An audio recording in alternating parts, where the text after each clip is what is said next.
Hello, I'm Daniel Reed. We often tell ourselves that family is the one thing money cannot buy. It is the sanctuary where relationships are defined by blood, history, and unconditional support. But what happens when that sanctuary is treated like a marketplace? When affection becomes a currency and loyalty is weighed against a ledger of debts? The story we are documenting today takes place in the quiet suburbs of Chicago. In a world that looks perfectly normal from the street view, it concerns the Miller family, a tight-knit unit, or so it seemed. They didn't rob a bank. They didn't run a Ponzi scheme. They simply tried to monetize the one thing that should have been free: their acceptance. This is the case of the family Invoice. Let's begin. The house at 412 Maplewood Drive sits behind a manicured lawn that suggests stability. It is a colonial-style build with beige siding and white shutters, the kind of property purchased to signal a specific kind of American success. To the neighbors, Elias and Sarah Miller are the ideal retirees. They keep their grass cut to regulation height and bring their recycling bins in promptly at dawn. But the stillness inside the home is not one of peace. It is the silence of a held breath. Inside, the financial reality of the Miller household is rotting the foundation. It isn't a sudden explosion of debt, but a slow, creeping damp. The furniture is mid-century modern, chosen for how it looks rather than how it feels, and the thermostat is aggressively monitored. Elias Miller, a man who spent 30 years in logistics, sits at his dining table not with a newspaper but with a laptop. He is a man of numbers, believing that every problem, including human ones, has a logistical solution.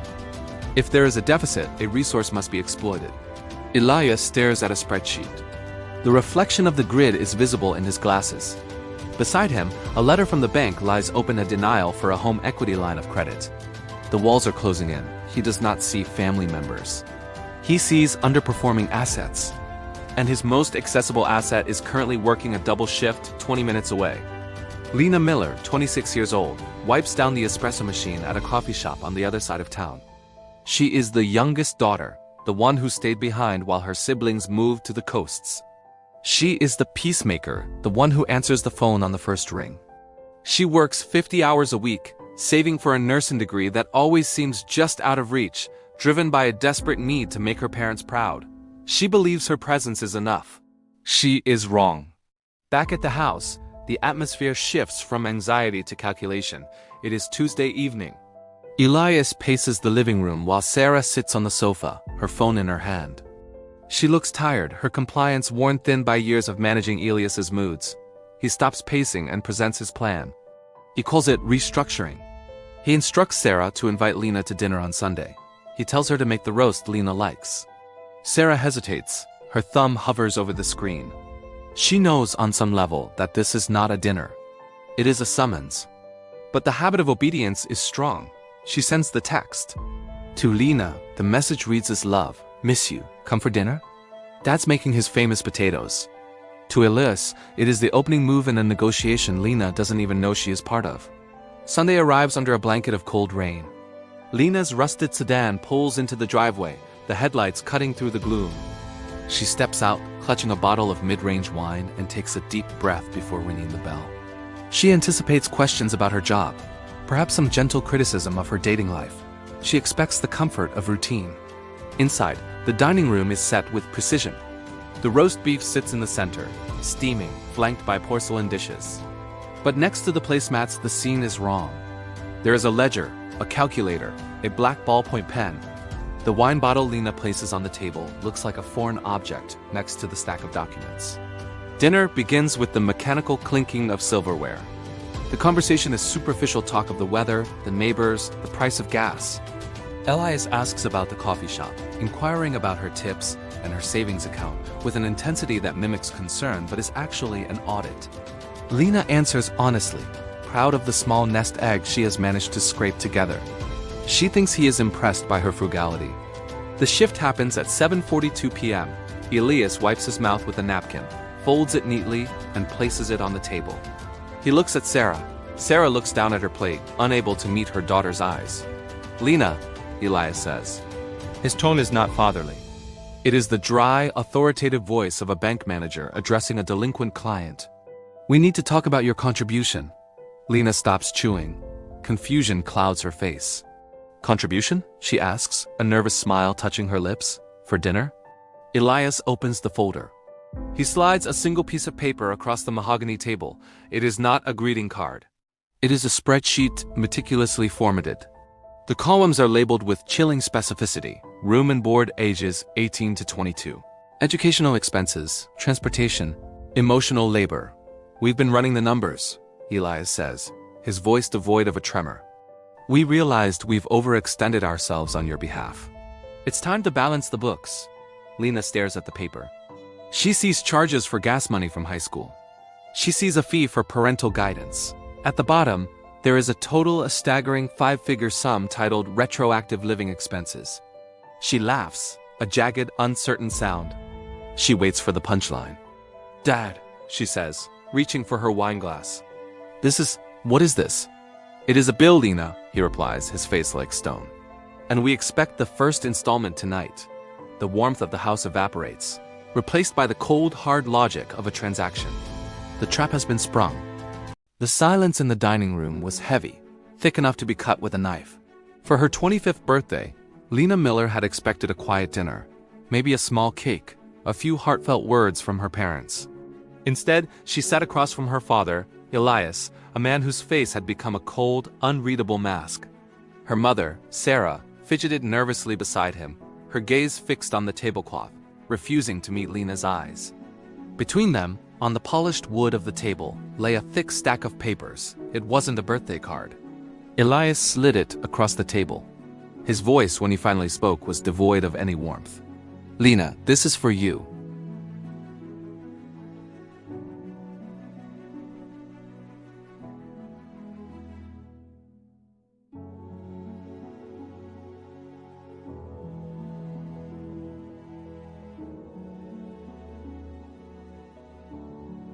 There were sections for housing, calculated as 1/3 of the mortgage and utilities for 18 years.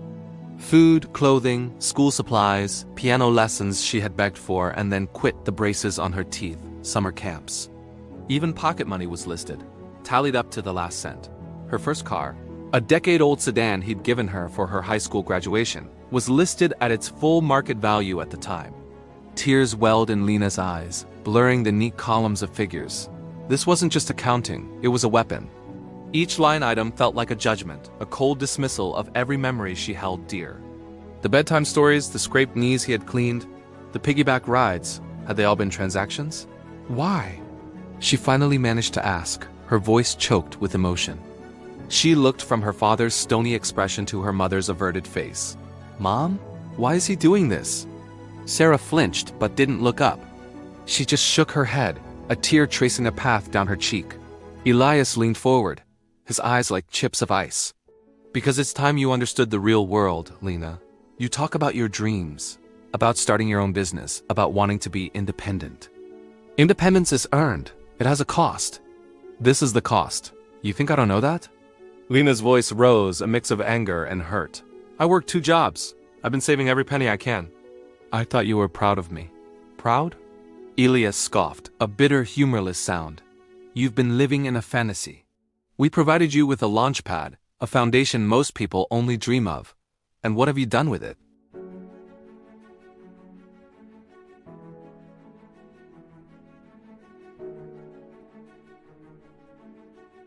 The word interest broke something inside Lena. It was the final brutal confirmation that this wasn't a lesson. It was a punishment. This wasn't about teaching her the value of money. It was about control. It was about crushing her spirit, tethering her to him with a debt she could never realistically repay. A debt?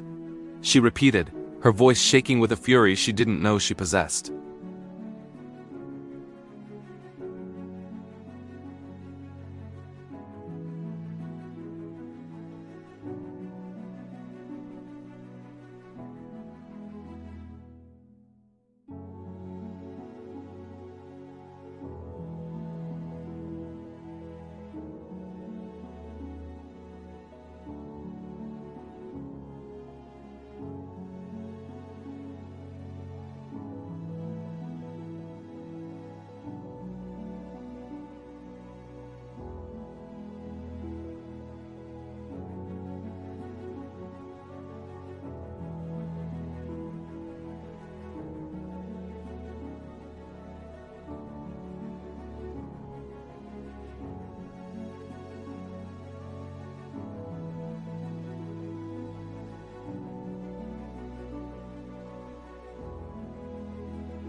He had expected tears, pleading, submission. Lena paused at the doorway, her back still to him. "You wanted me to understand the cost of things, Dad. Well, I finally do.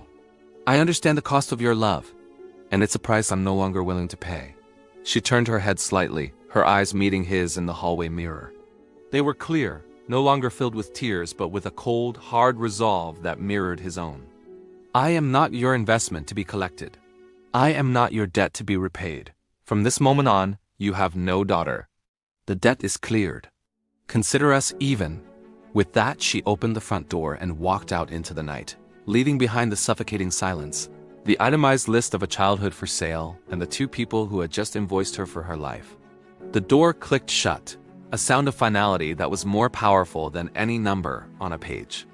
Elias Miller sat alone at his dining room table, the victor of a battle he had just devastatingly lost. He had his money, his numbers, his ledger of resentment. But his daughter, and the unquantifiable love he had just thrown away, was gone forever. The notification arrived at 9:02 a.m. on Monday, a simple vibration on a scratched smartphone screen. It was a banking alert confirming the transaction, $2,500 successfully withdrawn.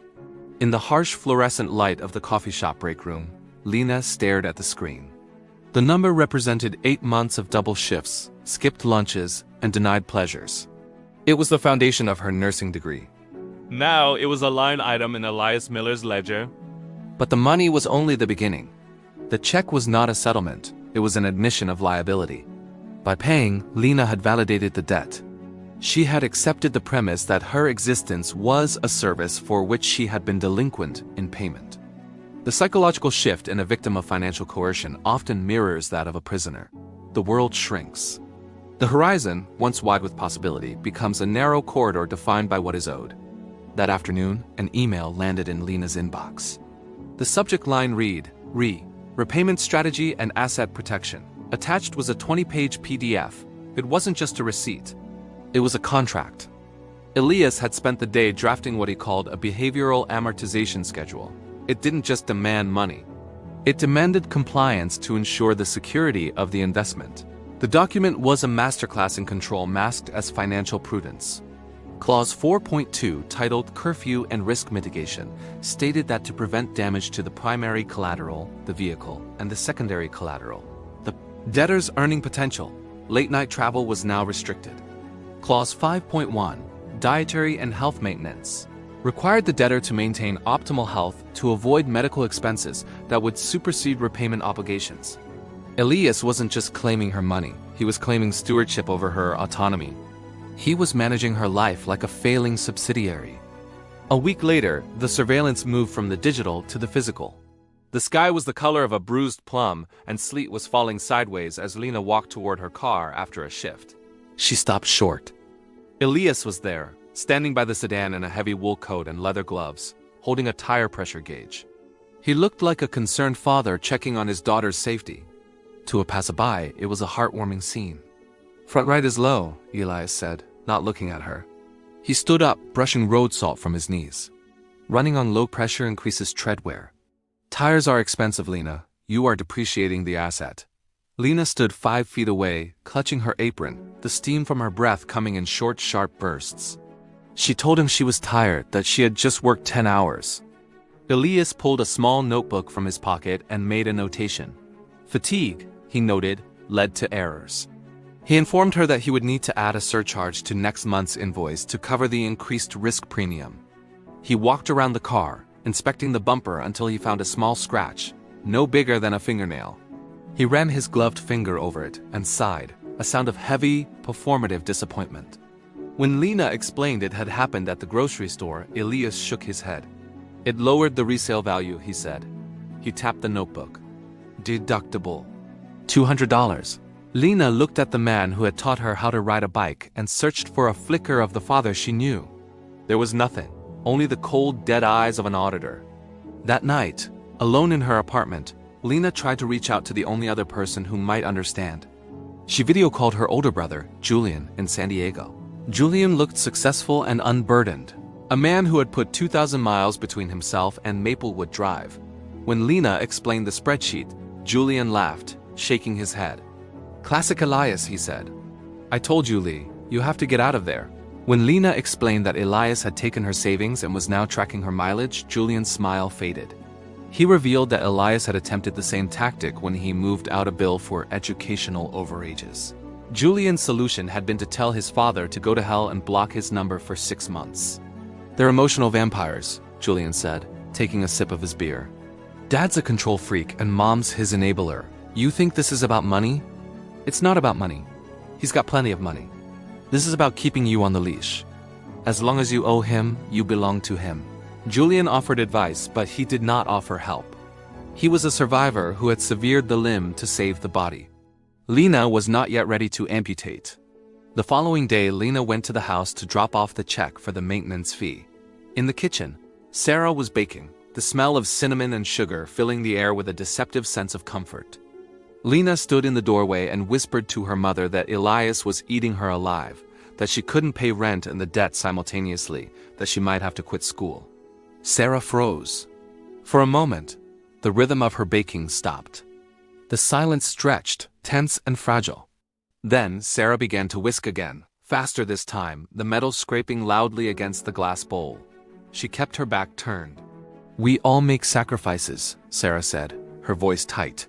"He's doing this for your own good, to build your credit, to build your character." She turned around, holding out a plate of warm cookies, smiling a smile that didn't reach her eyes. She offered them to Lena for the drive. A week ago, Lena would have seen a mother's love. Now, she wondered if accepting them would trigger a charge on next month's invoice under catering services. She took the plate and placed the check on the granite countertop. The exchange was made. Next to the sugar and the flour, the check looked perfectly at home. The Miller family had successfully converted their kitchen into an accounts receivable department. But Elias was not satisfied with merely stabilizing the asset. He was preparing to liquidate it. Winter in the Midwest is not merely a season. It is an endurance test. By mid-December, the gray slush on the roads matched the color of the sky, creating a seamless, suffocating enclosure. For Lena Miller, the enclosure was tightening. The behavioral amortization schedule had been in effect for 30 days, and she was no longer living, she was operating. Every coffee she didn't buy, every mile she didn't drive, every shift she picked up was calculated against the debt. She had become an employee of her own history, punching a clock for a management team that slept down the hall from her childhood bedroom. But Elias Miller was not satisfied with compliance. A good auditor requires verification. The shift from administrative control to physical surveillance happened on a Tuesday, undetected at first. Lena was sitting at a red light, the heater in her sedan rattling against the cold, when she reached under the steering column to adjust a loose wire brushing against her knee. Her fingers grazed cold plastic. It was not a wire, but a small rectangular block plugged into the vehicle's diagnostic port. She pulled it out and stared at it. It was a telematics device, a fleet management tool used by trucking companies to monitor speed, idle time, and location. Elias wasn't just tracking the asset's condition. He was tracking the asset's movement. He knew she had stopped at a fast food restaurant on Thursday, an unnecessary expense. He knew she had driven to a park on Sunday, burning fuel without a destination. He was watching. The confrontation that followed did not take place at the dinner table. It happened in the garage, the heart of Elias's domain. The space was clinically organized, with tools outlined on pegboards and the concrete floor painted a glossy, impenetrable gray. Elias stood by a workbench, dismantling a toaster, and he did not look up when Lena entered, slamming the black plastic dongle onto the metal surface. She accused him of tracking her, her voice shaking with the high-pitched frequency of rage. Elias simply picked up a screwdriver. He explained that he was monitoring the collateral. The car was titled in his name, as was the insurance policy. If she sped, his rates went up. If she drove recklessly, his liability increased. Data, he reminded her, did not lie. When Lena screamed that she was his daughter, not a fleet of trucks, the sound echoed off the concrete, sharp and ugly. Elias set the screwdriver down and turned slowly. Under the harsh fluorescent shop lights, his face was pale, his expression one of weary disappointment. He told her she was an investment that was currently underperforming, and unfortunately they had hit a critical juncture. The timing was not accidental. Elias had waited for this moment to execute the next phase of his plan. He reached into the pocket of his coveralls and produced a new document, folded in thirds. He claimed that he had been analyzing the RPM data from the tracker and had determined the transmission was slipping. He projected a catastrophic failure within 500 miles. In his view, they were looking at a total loss. Lena argued that the car was running fine, but Elias cut her off. He couldn't justify pouring capital into a dying asset. He informed her that he had traded the car in that afternoon while she was at work, using the spare key. The heir left the garage. Lena backed away, the reality of the situation crashing down on her. Without the car, she couldn't get to work. She couldn't get to her clinical rotations. The income would stop, and without income, the debt payments would stop. Elias had engineered a crisis to force a restructuring. He unfolded the document. Since she no longer had transportation and could not afford to purchase a vehicle with her current debt-to-income ratio, he proposed a solution. She would move back home. The terms of the bailout were draconian. Lena would move back into her childhood bedroom. She would pay rent slightly below market but significant. She would pay for groceries. But the final clause was the most devastating. Elias declared that nursing school was a drain on resources, tuition, books, and time not spent earning. To clear the ledger, she needed to maximize revenue. He instructed her to pause her degree and take on full-time hours at the coffee shop, perhaps a second job. He had calculated that with aggressive repayment, she could be debt-free to the family in 6 years. He was asking for her 20s. He was asking her to mortgage her future to pay for her past. Lena looked at the man standing amidst his perfectly organized tools. She realized then that her brother Julian was wrong. This wasn't just about control.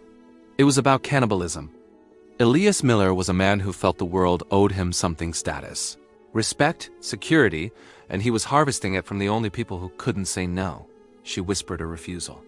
Elias blinked as if she had spoken in a foreign language. She said it louder. She wasn't moving back in. She wasn't quitting school, and she wasn't paying him another dime. The temperature in the garage seemed to drop. Elias stiffened. This was a breach of contract. This was a hostile actor. His voice dropped to a whisper as he delivered the ultimatum. If she defaulted, she was cut off completely. No insurance. No phone plan, no co-signed loans. He threatened to call the bank the next day and remove his name from her student loan, triggering a rate hike that would drown her. "Then let me drown," Lena said. She turned and walked out of the garage into the snow. She had no car. She had no coat, having left it in the now-sold sedan. She had $400 in her bank account and a debt that her father believed was moral, legal, and binding. Walking away was not a victory. It was merely the start of a different kind of survival. Lena walked 3 miles to the nearest transit station. She did not cry. The tears had been line-itemed out of her budget. She was done negotiating. Back in the garage, Elias watched her go. He did not chase her. He did not call her name. He picked up the tracker from the workbench, wiped it clean with a rag, and placed it in a drawer labeled Miscellaneous Electronics. He then walked to his computer and opened the spreadsheet. He didn't delete the file. He simply moved it to a new folder and renamed it Bad Debt Write-Offs. The drowning that Elias Miller had predicted did not happen all at once. It was not a sudden plunge into deep water, but a slow, grinding wade through mud. For the first 6 months after walking out of the garage, Lena lived in a state of financial triage. Without her car, her commute to the hospital for clinical rotations doubled in time, involving 2 buses and a mile of walking. Without the co-signed loan, her interest rates spiked, forcing her to drop 2 classes and pick up a 3rd shift at a diner. She lived in a basement apartment with poor heating, eating processed food and counting every penny. Elias counted to control. Lena counted to survive. She was cold, she was tired, and she was often hungry, but for the first time in her life, she was not indebted. Every dollar she spent was hers. Every mistake she made was hers. The silence from 412 Maplewood Drive was absolute. There were no phone calls, no text messages, no welfare checks. In the Miller household, a write-off was treated with the same clinical detachment as a disposed asset. Back on Maplewood Drive, life continued with terrifying normalcy. Elias and Sarah Miller maintained their routine. The lawn was manicured, the recycling was sorted, the spreadsheets were updated. With Lena and Julian both removed from the active payroll, the Millers' savings rate increased by 18%. They took a cruise to Alaska. They repaved the driveway. On paper, they were thriving. But the documentary lens reveals the rot beneath the renovation. The house was quite a museum-quality silence that settled over the furniture. Neighbors noticed that the Miller children never visited. When asked about Lena, Sarah would offer a tight, rehearsed smile and say, "She's finding her own way. We believe in tough love." It was a script provided by Elias, a PR statement for a failing firm. 3 years passed. The bad debt folder on Elias's computer remained unopened, a digital tombstone. Then came the graduation. It was a humid afternoon in May when Lena walked across the stage. Her name was called. She accepted her nursing pin. In the audience, there was a cheering section of friends, fellow waitresses, and her brother Julian. The seats reserved for parents remained empty. Lena stood outside the auditorium, wearing the white coat she had paid for, holding the diploma she had bled for. Julian hugged her, handing her a bouquet of cheap gas station flowers. "You did it," Julian said. "You actually beat him." "I didn't beat him," Lena replied, looking at the empty parking lot. "I just didn't pay him." The postscript to the Miller case is not one of dramatic confrontation, but of quiet, enduring separation. Lena became an nurse, known for her patience with difficult families. She paid off her student loans 4 years later. The only contact came 5 years after the garage incident. It was a letter addressed to Lena, forwarded by Julian. It was from Elias. Lena opened it in her kitchen, her hands steady. Inside, there was no check. There was no apology. It was a single sheet of paper titled Estate Planning, Beneficiary Designation Requirements. Elias was requesting her social security number to update his life insurance policy. Even in contemplating death, he was thinking about tax efficiency. Lena looked at the letter. She walked to her counter, picked up a pen, and wrote 2 words across the bottom of the form: "Return to sender." She put it back in the envelope and dropped it in the mail. Elias and Sarah Miller remain in their paid-off home. They are wealthy, they are secure, and they are the poorest people in their zip code. They have a net worth in the millions, but no one to call when the ambulance eventually comes. They succeeded in turning their family into a business, only to realize too late that a business has no memory, no loyalty, and no love. It only has customers, and they had driven theirs away. Daniel Reed sits on the edge of his desk, the study now dark except for a single pool of light. In the end, Elias Miller balanced his books. He successfully eliminated what he saw as unnecessary costs. By every metric of accounting, he won. But in his pursuit of solvency, he committed the ultimate error of valuation. He forgot that the currency of family isn't dollars, it's presence. It is the unquantifiable, inefficient, messy business of showing up without an invoice. The Millers kept their money, but they lost their legacy. You can put a price on love, but once you do, you can never afford to buy it back.